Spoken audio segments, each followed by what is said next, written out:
Heran juga ya, lemper masih rapi dan bersih gini kayak baru dibeli. Padahal biasanya yang dibuang itu yang udah hancur atau nggak layak dimakan. Mungkin yang punya beli kebanyakan atau acaranya batal. Sayang juga kalau makanannya masih bagus gini cuma dibuang sia-sia ya. Kalau dibawa ke pos satpam bisa dimakan bareng-bareng, lumayan buat sarapan sambil ngopi-ngobrol sebelum kerja kan. Ya udah aku bawa aja lah daripada mubazir. Siapa tahu bisa bikin suasana pagi itu di pos satpam jadi lebih rame. 2 jam kemudian. Pos jaga pagi hari. Good, lihat nih, aku bawa lemper banyak, masih hangat dan rapi. Lumayan banget buat sarapan bareng daripada pagi-pagi cuma ngandelin kopi doang. Wah serius man, pas banget. Perut aku dari tadi udah lapar banget. Belum sempat beli apa-apa, cuma minum kopi doang dari pagi. Iya tadi nemu di buangan tapi masih bagus semua. Sayang banget kalau cuma jadi sampah. Mending kita makan bareng aja ya. Bungkusnya juga masih bersih dan juga rapi gini. Kelihatannya kayak sisa acara orang. Biasanya emang banyak makanan kebuang sih. Nah itu makanya aku mikir lumayan buat ganjal perut sambil jaga pos sebelum nanti suasana itu mulai rame. Baunya juga enak nih man. Kalau lagi lapar mah apa aja berasa nikmat ya, apalagi masih hangat. Betul, yang penting perut keisi. Urusan kerjaan sama capek belakangan aja dipikirin ya.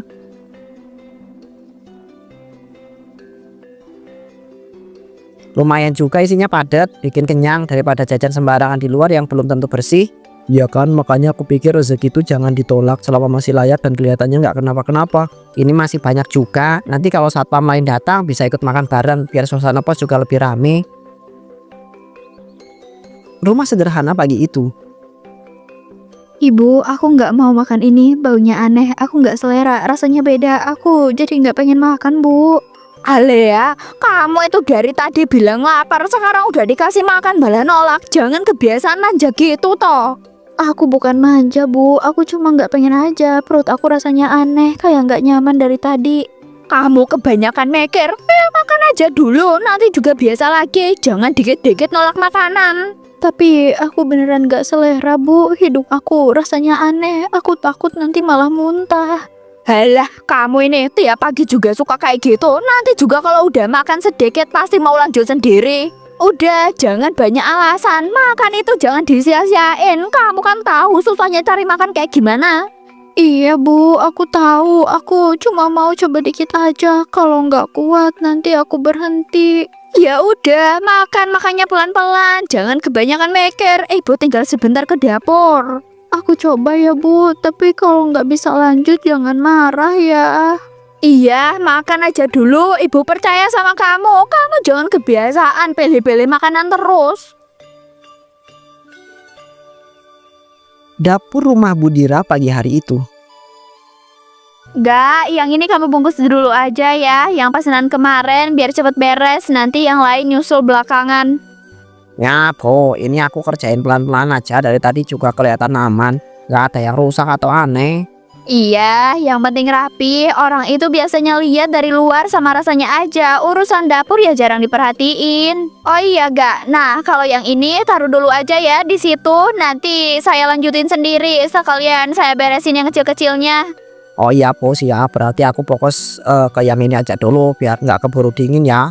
Yang ini bukan buat mereka yang pesan rame-rame kemarin. Jadi nggak usah dicampur biar gampang ngaturnya. Oh oke Bu, biar nggak ketuker ya. Soalnya kalau udah kebungkus semua suka bikin bingung sendiri. Iya, dari dulu aku juga kayak gitu. Dipisahin dari awal malah bikin kerjaan lebih rapi dan gak ribet belakangan. Benar Bu, kerjaan dapur emang enakan ditata dari awal daripada nanti bongkar lagi. Ya iya, santai aja. Dari pagi juga nggak buru-buru kok. Yang penting kelar dan rapi. Waktunya juga masih cukup kok Bu. Sebelum yang mengambil datang semua harusnya udah siap. Keesokan harinya. Teras rumah warga siang hari itu. Ibu-ibu, kemarin acaranya gimana? Seru banget ya. Aduh, maaf ya, nggak sempat ikut lama. Ini aku bawain cemilan dikit nih, mumpung masih ada sisa di rumah. Ya ampun, seru banget rame, ketawa terus. Apalagi pas bagian makan-makan itu. Kompor kamu itu cepet habis, gak sempat nanya siapa yang bawa loh. Masa sih Bu, aku bikin juga biasa aja kok. Yang penting pas buat nemenin ngobrol, gak ribet dan gampang dimakan sambil duduk santai. Tapi bener pisan Budira, suasana kemarin teh mani enak. Apalagi pas ibu-ibu mulai cerita pengalaman masing-masing, rasanya teh kayak lupa waktu. Iya mbak, acara kayak gitu emang paling enak kalau rame, nggak terlalu formal. Jadi semuanya bisa ngobrol bebas tanpa mikir macam-macam. Betul juga, kemarin nggak kerasa capeknya, tahu-tahu udah sore aja, padahal dari pagi udah kumpul terus. Itu pasti karena suasananya enak bu, orang-orang juga nyambung, ditambah ada cemilan sama minuman, ngobrol jadi makin panjang. Bener pisan, soalnya kalau udah ada makanan enak, ngobrol teh bisa ngalir sendiri, jadi nggak perlu dipancing. Iya, makanya aku seneng deh kalau ada acara rame gini. Rasanya kampung ini jadi hidup ya, orang-orang juga lebih akrab satu sama lain. Apalagi cemilannya gak neko-neko, simpel tapi ngenyangin. Cocok banget ini buat acara lama kayak kemarin.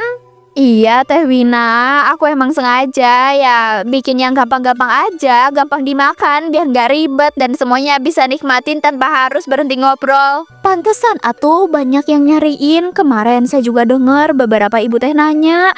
Mereka teh nanya ini cemilan dari siapa karena soalnya cepet pisan habisnya. Ah, Mbak Santi ini bisa aja, mungkin kebetulan aja kali, namanya juga rame. Kalau udah dimakan bareng biasanya lebih enak Mbak.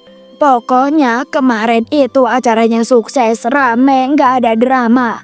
Alhamdulillah ya Bu, kalau acaranya berkesan, semoga kedepannya bisa sering-sering deh kumpul kayak gini lagi.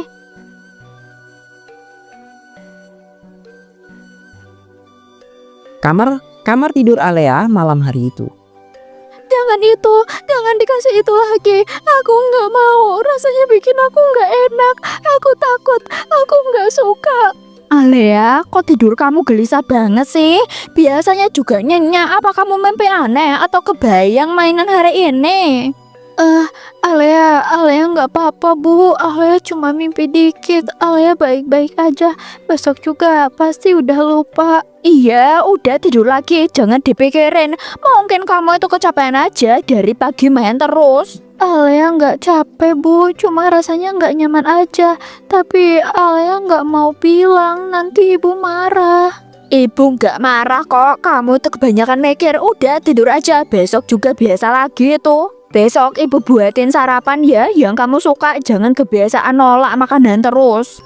Tapi jangan lemper ayam ya Bu, Alea nggak mau itu. Alea nggak suka, rasanya bikin Alea sedih.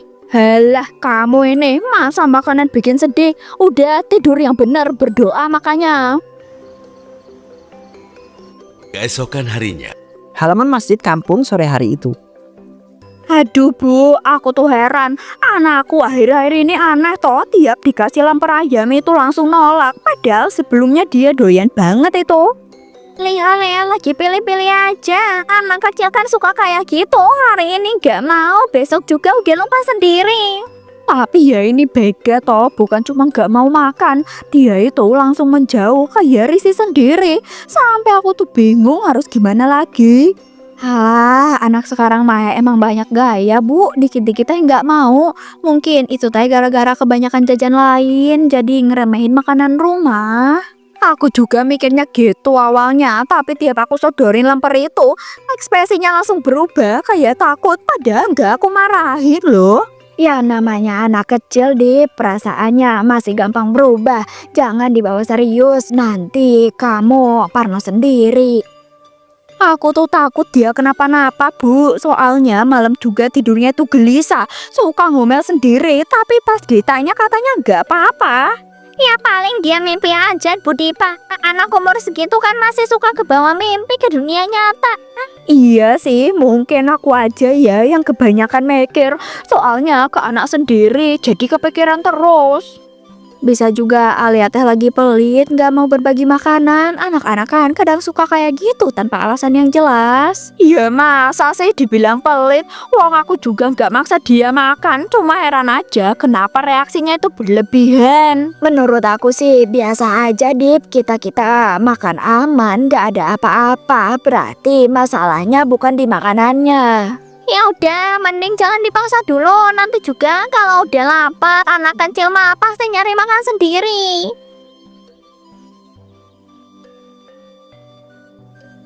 Aku niatnya cuma pengen berbagi aja Pak. Mumpung ada rezeki, nggak kepikiran mau untung atau apa. Yang penting bisa kepake dengan baik. Alhamdulillah kalau niatnya begitu Bu Dira. Jarang loh ada yang mau repot-repot nganter sendiri ke masjid kayak gini. Enggak repot kok Pak, sekalian aja daripada di rumah numpuk. Lebih enak kalau dibagi-bagi, rasanya juga lebih tenang.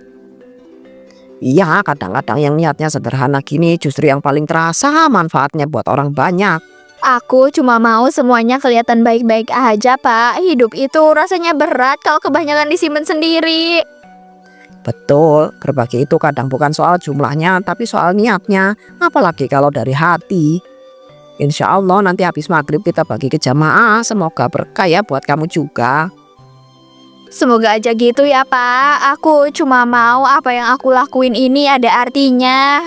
Pasti ada artinya Bu Dira. Kebaikan sekecil apapun itu gak akan pernah sia-sia. Kamu orangnya kelihatan tulus. Semoga selalu diberi kelapangan. Amin Pak, semoga semua yang terjadi nanti bisa membawa kelegaan ya buat siapapun yang membutuhkan.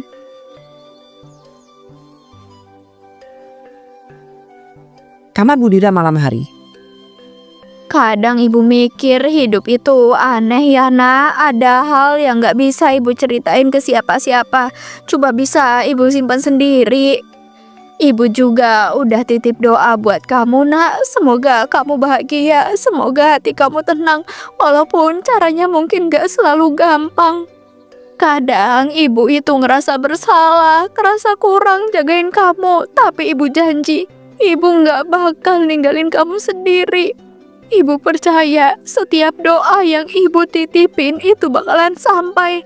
Walaupun jalannya mungkin gak sesuai harapan orang lain. Kamu nggak salah nak, jangan simpan rasa takut itu sendiri terlalu lama ya. Ibu ada di sini. Ibu juga udah titip doa buat kamu nak. Semoga semuanya berbalik baik dengan cara yang seharusnya. Keesokan harinya, Lokasi rumah sakit ruang konsultasi laboratorium siang hari itu. Permisi dokter, aku ini mau periksa makanan ini. Soalnya anakku sama sekali nggak mau makan, bahkan takut loh. Padahal lemper lain biasa aja dan rasanya juga enak. Dan yang bikin aku bingung itu, tiap lihat lemper ini dia langsung mundur, badannya itu tegang. Tapi makan ayam yang lain dia santai aja. 2 jam kemudian. Baik Bu, hasil pemeriksaannya sudah keluar dan dari kandungannya yang kami cek makanan ini memang bukan 100% berbahan ayam. Loh, maksudnya bukan 100% ayam itu gimana toh dok? Soalnya yang aku tahu ini itu lemper ayam. Dari hasil laboratorium tertulis ada kandungan daging lain selain ayam. Dan dari uji protein hewani terdeteksi ini daging anjing Bu. Daging anjing dok? Aduh, maksudnya ini serius, bukan salah baca atau salah uji kan? Soalnya aku bener-bener gak nyangka dan gak percaya loh dok. Iya Bu, ini hasil objektif dari laboratorium. Kami hanya menyampaikan sesuai data tanpa menambahkan atau mengurangi kesimpulan apapun. Ya Tuhan, pantas aja aku langsung takut. Bahkan sebelum nyentuhnya ternyata dirasain bukan cuma soal rasa. Tapi mohon maaf Bu, soal reaksi anak saya nggak bisa simpulkan secara psikologis. Tapi ada kemungkinan anak ibu pernah mengalami sesuatu yang bikin dia bereaksi kuat. Coba ibu tanya baik-baik ke anak ya, pelan-pelan siapa tahu dia pernah mengalami atau melihat sesuatu yang membuat dia trauma. Ya ampun, selama ini aku kira cuma perasaanku aja. Ternyata ada yang bener-bener gak beres di makanan ini. Dari sisi medis, saran saya jelas Bu, hentikan konsumsi makanan ini terutama untuk anak kecil. Iya dok, aku gak akan kasih lagi. Aku cuma gak nyangka loh bisa sejauh ini. Untuk langkah selanjutnya, itu keputusan ibu. Kami di sini hanya memastikan apa yang terkandung di dalam makanan tersebut. Terima kasih ya dok. Ya seenggaknya sekarang aku tahu toh kebenarannya, bukan cuma dugaan atau omongan orang. Sama-sama Bu, kalau ibu butuh salinan hasil labnya nanti bisa kami siapkan. Rumah Bu Dira sore hari. Lempar kamu itu aku cek lab Bu, hasilnya keluar jelas. Itu bukan 100% ayam, di dalamnya ada kandungan daging anjing. Kamu itu ngomong apa Dip? Itu nggak mungkin, dari dulu aku bikin lempar ayam nggak pernah ada yang komplain. Kamu baca sendiri ini, Dira. Ini hasil rumah sakit, ini cap dan keterangannya. Jangan bilang ini salah atau bohong. Bisa aja salah sampel atau ketukar. Kamu tahu sendiri kan urusan lab itu kadang nggak akurat. Tapi anak aku itu ketakutan. Dia lihat lemper itu. Tidurnya ngigau, badannya tegang. Gian, kamu masih berani bilang ini kebetulan? Anak kecil emang suka aneh, Dip. Jangan semua ditarik ke makanan. Yang kena itu cuma anak-anak kecil kan, Bu? Orang dewasa aman. Dan sekarang aku tahu itu kenapa. Kamu pikir aku bakalan diam setelah tahu ini? Setelah tahu apa yang kamu kasih ke anak aku? Aku nggak ngaku sebelum kamu bawa bukti lain. Bukti ini udah cukup, Bu. Dan sebentar lagi bukan cuma aku yang lihat. Ada apa? Ini kok rame-rame? Dari depan kedengeran loh suaranya. Aku jadi khawatir. Kalian lagi ngomongin apa loh sampai setegang ini? Bu Dira, aku ini cuma pengen nanya baik-baik. Aku pengen tahu jawabannya. Kenapa sih kamu itu tega kayak gini? Aku percaya sama lemper kamu. Aku ini langganan terus. Aku percaya kamu orang baik, Dir. Tega ya kamu nyakitin warga. Nyakitin warga? Ngapain aku nyakitin warga, Dip? Warga baik sama aku juga baik sama mereka. Buat apa aku nyakitin orang yang gak pernah salah? Tapi Bu Dipate bilang ada hasil lab, Bu. Kalau emang ada masalah mungkin bisa dijelasin pelan-pelan aja ya, biar gak ada salah paham. Ya kalau kamu bilang gak nyakitin warga, terus maksudnya apa loh ini, Bu? Anak-anak kami makan lemper kamu dan ternyata isinya bukan ayam aja. Aku nggak pernah niat nyakitin warga, Dip. Aku nggak bodoh buat nyerang orang yang selalu percaya sama aku. Terus maksudnya gimana ini, Bu? Kalau bukan warga ya siapa yang kamu maksud? Soalnya ini jadi gak jelas arahnya. Kamu emang baik, Dip, tapi kamu nggak pernah kan bener-bener lihat anak kamu pulang ke rumah bawa apa selain tas sekolah? Loh, maksud kamu apa toh bilang kayak gitu? Aku baik tapi malah nyambungin ke anak. Aduh, Bu, itu maksudnya gimana? Jangan muter-muter ngomongnya. Lagi pula anak aku tuh gak pernah loh cerita apa-apa ke aku, Bu. Kalau emang ada apa-apa, ya kenapa aku gak tahu? Anak aku juga nggak pernah cerita, Dip, sampai aku lihat sendiri mukanya setiap pulang sekolah. Dia selalu nangis, ketakutan, bajunya kusut dan badannya gemetar. Kalian gak pernah lihat kan anak kalian pulang sambil nanya, Bu, aku salah apa? Kenapa mereka jahat sama aku? Kenapa aku harus mati? Coba bayangin kalian, kalau itu anak kalian. Ya tapi Dir, aku kan gak tahu. Aku bener-bener gak tahu kalau Alea itu sampai nyakitin anak kamu sejauh itu. Aku ngelakuin ini bukan tanpa alasan, Dip. Tapi aku tahu aku salah karena dendam aku malah nyeret anak-anak lain yang gak tahu apa-apa. Saya minta kita semua itu ngomong pelan-pelan di sini, bukan buat menyalahkan siapa-siapa, tapi buat cari keputusan yang paling aman dan adil buat lingkungan ini. Kami itu sebenarnya nggak mau loh Pak sejauh ini. Tapi setelah semua kebuka, warga jadi takut. Apalagi ini nyangkut ke anak-anak dan makanan yang dikonsumsi bareng-bareng. Masalahnya teh sekarang bukan cuma salah atau benar, tapi kepercayaan udah rusak dan itu teh susah pisan buat dipulihin dalam waktu deket. Aku ngelakuin semua ini bukan karena benci sama warga. Aku cuma ibu yang kalah sama rasa sakit. Tapi aku salah milih jalan. Kami ngerti kamu sakit, Bu, tapi rasa sakit itu sekarang pindah ke anak-anak lain. Dan itu yang bikin kami gak bisa diam. Aku baru sadar, Dir. Mungkin aku terlalu percaya sama anak aku sendiri. Sampai gak lihat apa yang dia lakuin ke anak kamu. Lingkungan ini teh nggak pernah sama lagi, Bu. Mau kamu teh tinggal atau pergi, luka ini teh udah dalam. Dengan berat hati demi ketenangan bersama, kami sepakat Bu Dira itu nggak bisa lagi tinggal di lingkungan ini. Aku udah siap dengar keputusan itu, Pak. Mungkin emang aku nggak pantas lagi tinggal di tempat yang pernah aku sakitin. Aku bakalan pergi karena aku sadar tinggal di sini cuma nambah luka buat semua orang. Keesokan harinya, Nah, Ibu akhirnya pergi dari tempat itu. Ibu nggak kuat lagi tinggal di sana dengan semua kesalahan yang Ibu buat. Ibu dendam, ibu marah, tapi ibu sadar dendam itu nggak pernah bisa balikin kamu atau nyembuhin luka ibu. Ibu nggak sanggup bikin mereka mati kayak rasa sakit yang kamu rasain, nak. Dan mungkin itu tanda ibu masih punya hati. Maafin ibu ya, nak. Ibu pergi ya, semoga kamu tenang dan semoga ibu nggak nyakitin siapapun lagi.